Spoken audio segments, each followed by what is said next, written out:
June 1, 2018, Friday. We are bringing you FitBiz Friday. And today we'll be talking about fears and ways to conquer them. Stay tuned.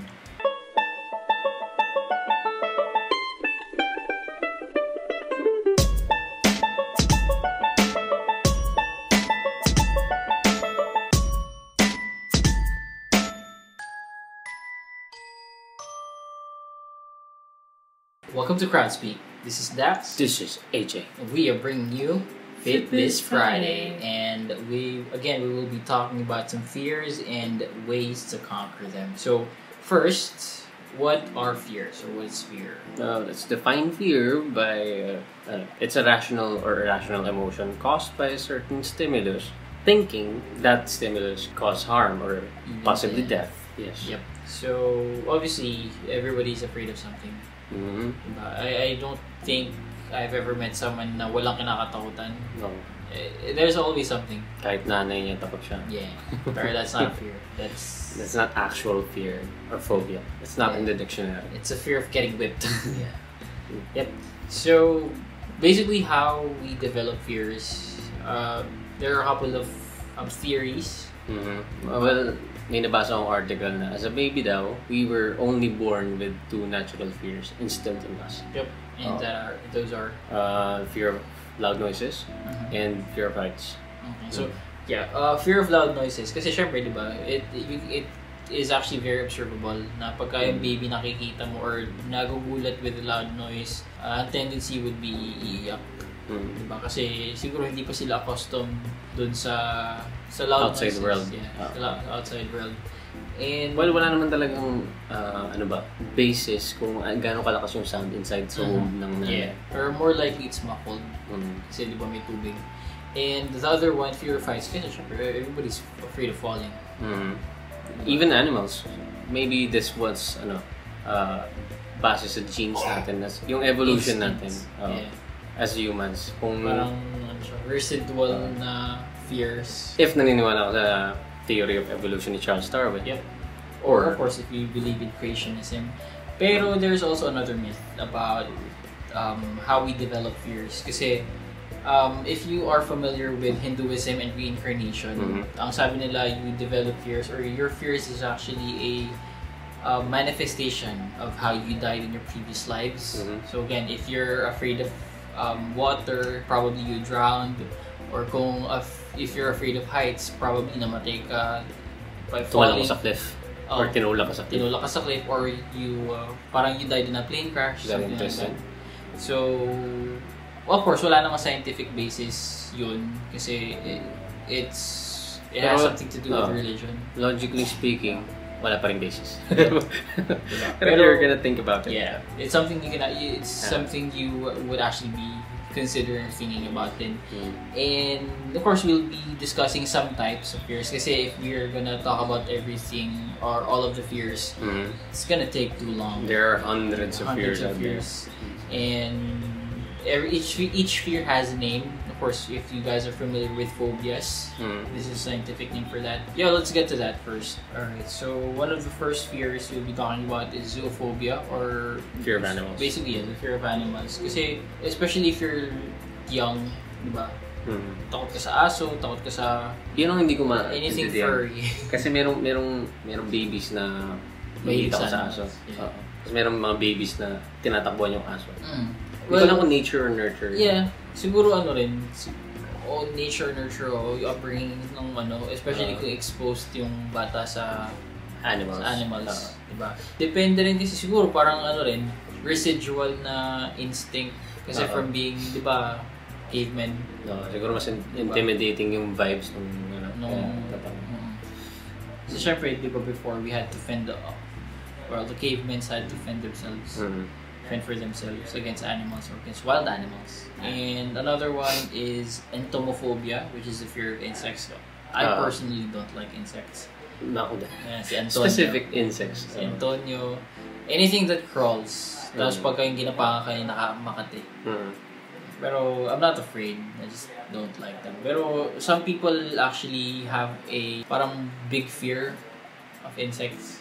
Parang nagpapanik talaga sila pag ako niya nakakita ng gagamba, which is arachnophobia, by the way. Meron nag-freeze. Yeah. Pagka nadapuan or something. Yep. And another one is acrophobia, which is I'm actually guilty of. I'm afraid of heights. Really? Yeah, I'm 5'11", pero I'm so hindi ka pa nakasakay ng Ferris wheel? Nakasakay na ako ng Ferris wheel, pero there was actually this one time we were riding a Ferris wheel with my cousins sa Sky Ranch. Sa Tagaytay. Yeah. Diba, since malaki yung Ferris wheel, ang tendency, sasakay ka, tapos it's gonna go like a quarter of the way. Tapos it's gonna stop kasi magsasakay pa siya ulit tapos magsistop ulit siya pagka diba? Doon pa lang nagpanik ka na? Nagpanik ako kasi we were hanging. Parang we were suspended. Kasi diba, ang expectation ko kasi iikot lang. Isang ikot lang. Pero what happened, nung di umiikot, tapos bigla kami tumigil. Tapos I was like, oh, what? Ano nangyari? Tapos nung time na yun, parang medyo mahangin. So, yung car nagsisway. Tapos nakita ng pinsan ko. Actually, tumatawa yung pinsan ko kasi nakita niya yung reaction ng mukha ko. I was in total shock. What? Frightened as fuck. Yeah. Alright. So yun, this is something I'm guilty of. And yun, ayoko nang nakasuspend sa area. Pero kasi... So hindi ka pwede mag-dunk? No. Kasi it's height. That's basketball. Okay. No. Ball is life. Pero yun, kasi we went to EK one time. Actually, I've been to EK twice. Yung space shuttle. Na-enjoy ko yun. As long as I'm moving, as long as I'm not suspended, I'm fine. Pero yung, especially yung kunyari nasa building ako na mataas, tapos titingin ako sa window, no. That's too much for me. Okay. Yep.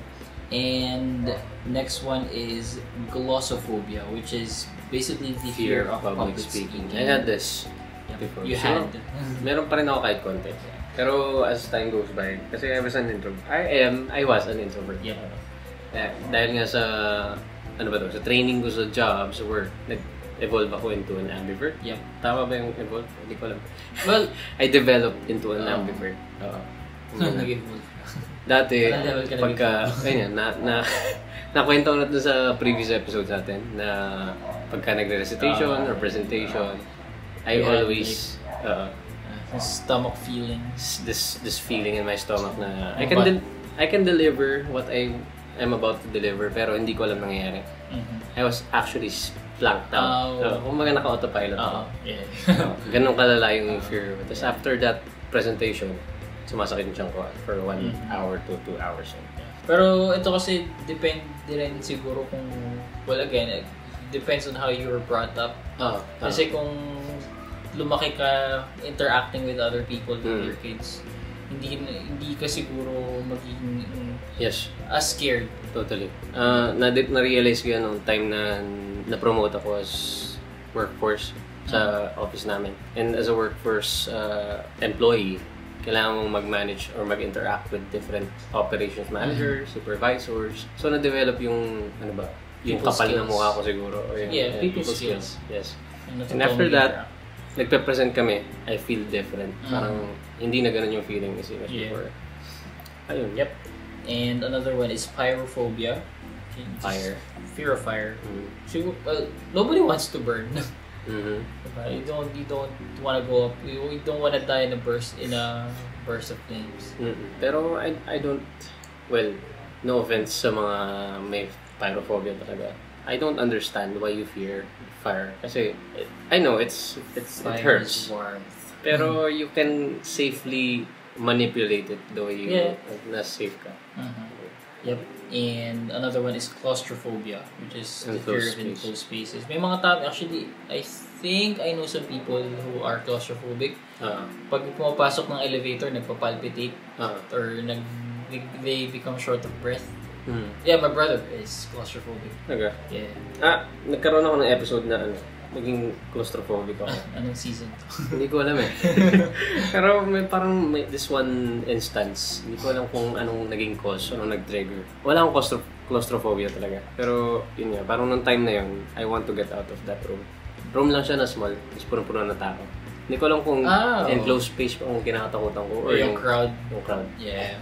It's probably somewhere in between. Kasi pagka nasa crowded area ka, actually, yung mga claustrophobic na tao, alam ko, they also feel anxiety when in crowds. Kasi yung, di ba, masikip nga, parang masyado naman ko yun, the walls are closing. Dikit. Yeah. Alright, and another one is aquaphobia, so which is a fear of water. So, basically, it's not really the fear of water. Kasi syempre, umiinom sila ng, it's more likely a fear of drowning. Fear of drowning. Diba? Makes sense. Diba, parang fear of drowning to your death. Kasi, well, there are some people naman kasi na hindi talaga ganun kagaling, especially with swimming. Pero it also has something to do with exposure. Diba? Kasi, hindi ko alam kung, kasi this definition was found on the internet. And, kinoy niya yung term as aquaphobia, fear of water talaga. Hindi ko lang kung may extreme cases na you're afraid of water? Talagang takot sila sa water. So hindi na sila uminom ng... Maybe psychologically, sila? Iced tea juice. Something colored. Na hindi hindi kulay water. Okay. And another one is agoraphobia, which is fearing that everything outside is unsafe. Dangerous. So, yung mga takot lumabas ng bahay. Takot lumabas ng bahay. I'm not saying it's bad or it's that bad, pero and no offense kung if you have this. Kasi parang from my point of view, parang praning.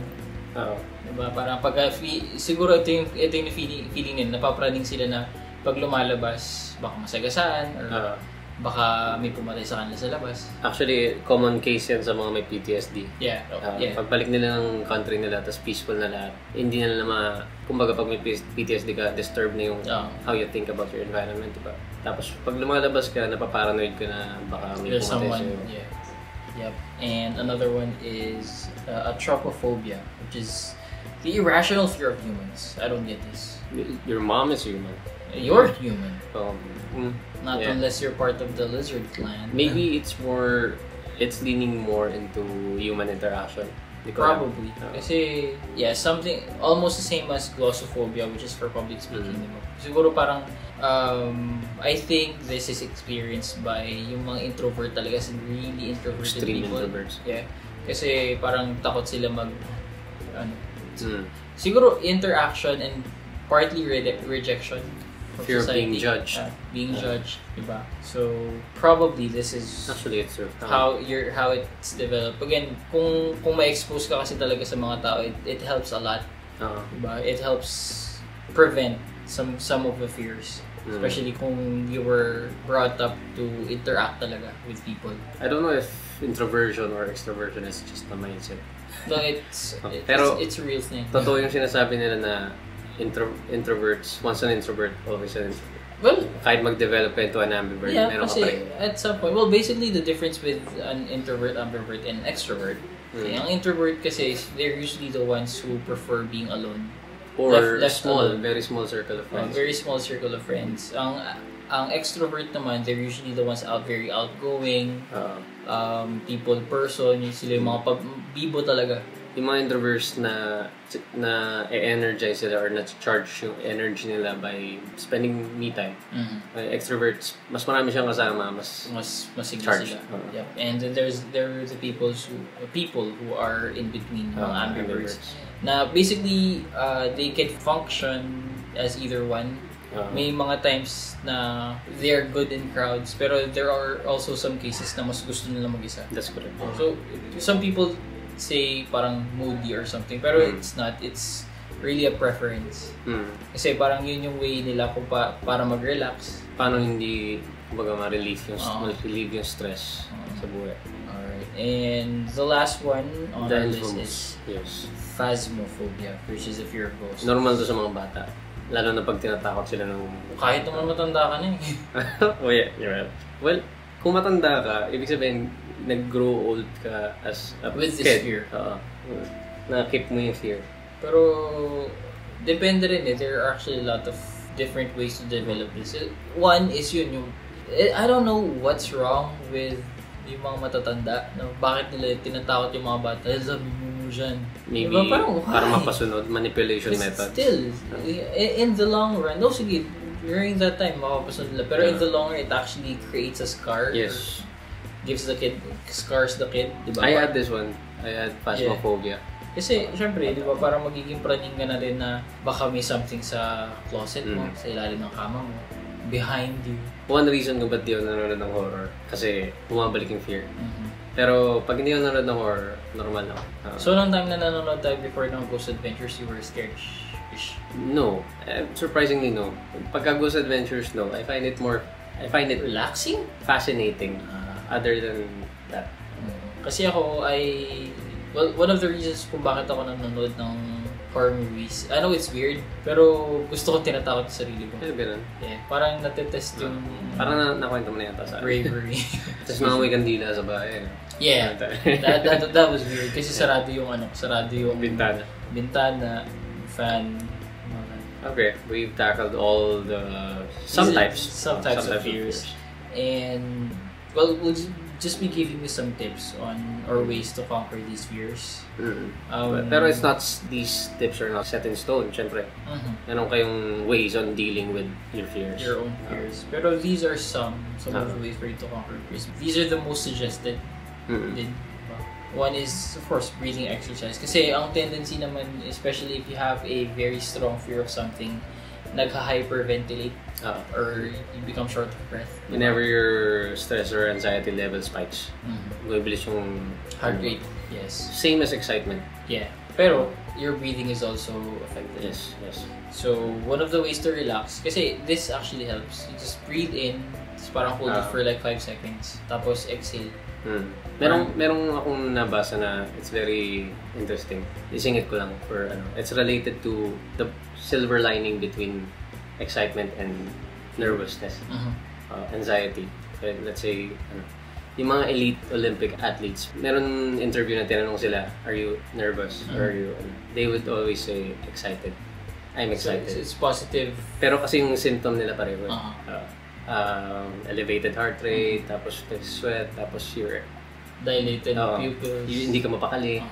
Well, yeah, siguro it's like positive scripting. The way condition the mind. It's like their way of telling themselves na hindi sila kinakabahan. Kasi syempre, pag inamin mo sa sarili mo na kinakabahan ka, you don't have control. Yeah. Tsaka you tend to lose your ish. And number 2 is controlling your imagination. Kasi everybody does this. If you're afraid of something, you tend to overthink. Yes. Diba? You tend to think about the worst case scenario. Lalo pag ipis. Pagka may nakita ko ipis sa bader. Yeah. Pagka, pa to sa mukha. Ano na yun, automatic na yun, oh my God, don't fly. Don't you dare open kasi you're thinking na magdadapo siya sa'yo or something. Pero syempre, it takes time to develop this kasi hindi naman porket sinabi sa'yo na you have to control your imagination. And na snap of a finger, magagawa mo rin siya kasi it takes... Ang tip dito is take your fear and then put it into a situation na hindi stressful para sa'yo. Kunwari, si Ipis, isipin mo yung mga... Well, mali yung example ko. Kasi isipin mo yung mga tao may ulo ng ipis. That would be freaky. Okay. Or hindi mo naman pwede isipin na yung mga ipis, Pwede mong isipin na yung mga ipis is nag-shrink sa level na molecular level lang talaga.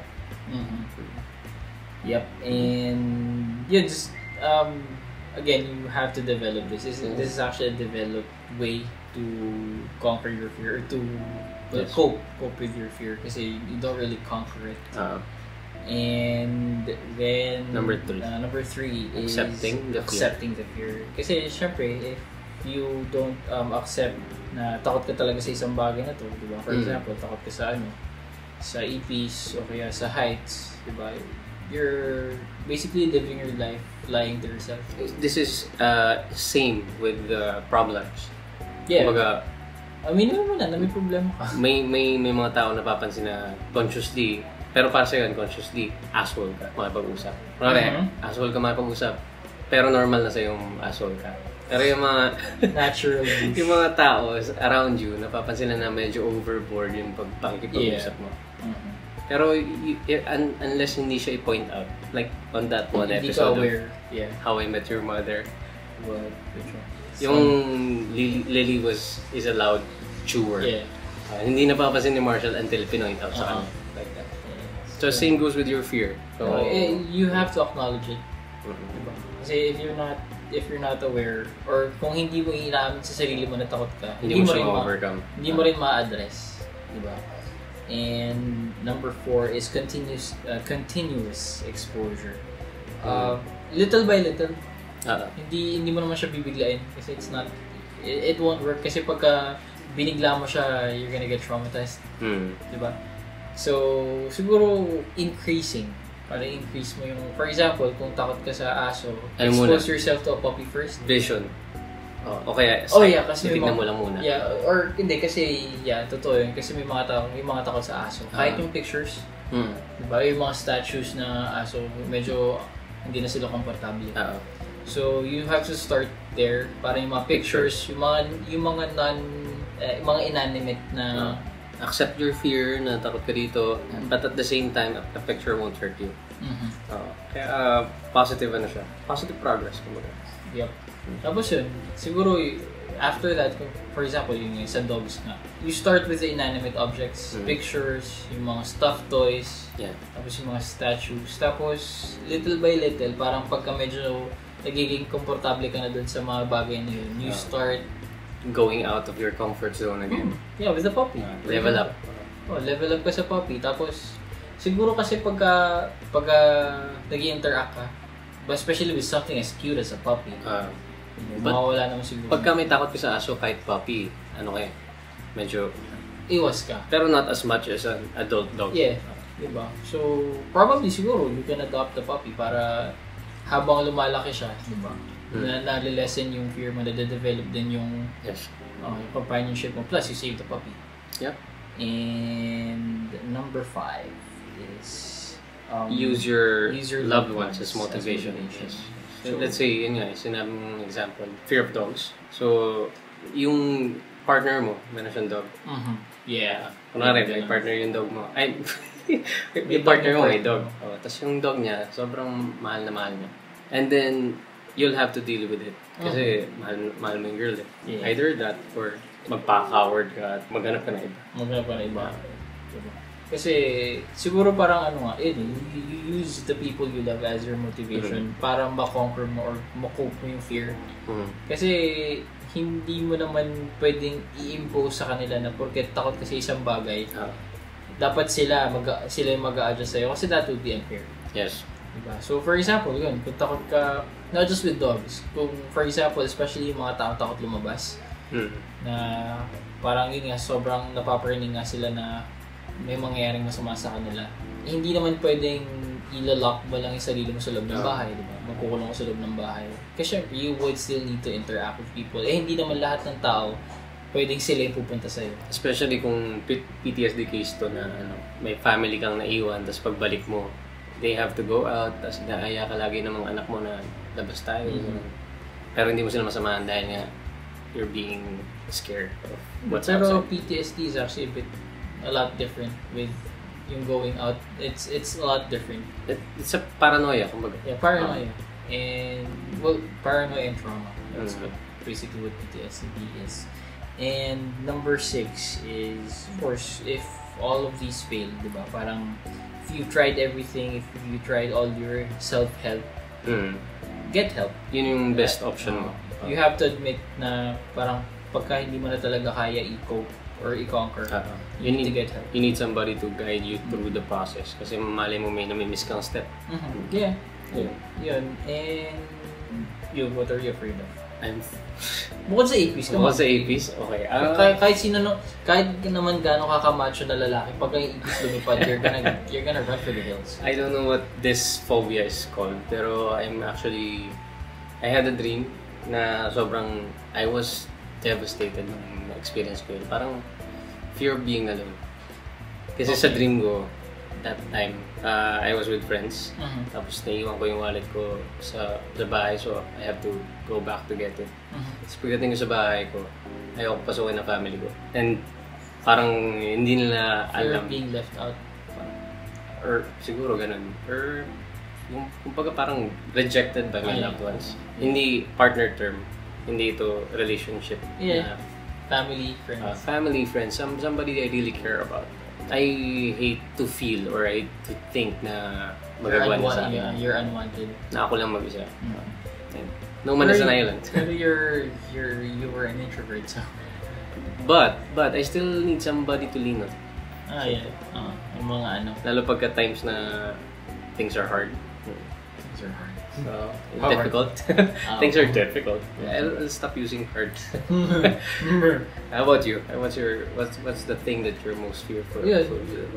Yung fear of heights. It's something na ngayon nakakapag-cope naman ako. Kasi I have to.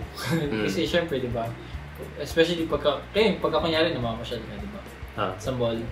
Tapos medyo mataas yung floor na ano. Tapos iba yung parang balcony na part ng... You don't go there sa may... Yeah, the railing. So, as much as possible ayoko. Pero every once in a while, sumisilip ako. Tapos malulula ako. Tapos naalala ko kung bakit. Ano yung feeling ng lula? Parang siyang ano eh. It's like, parang butterfly. Parang butterfly sa chan mo. Pero, ano ba?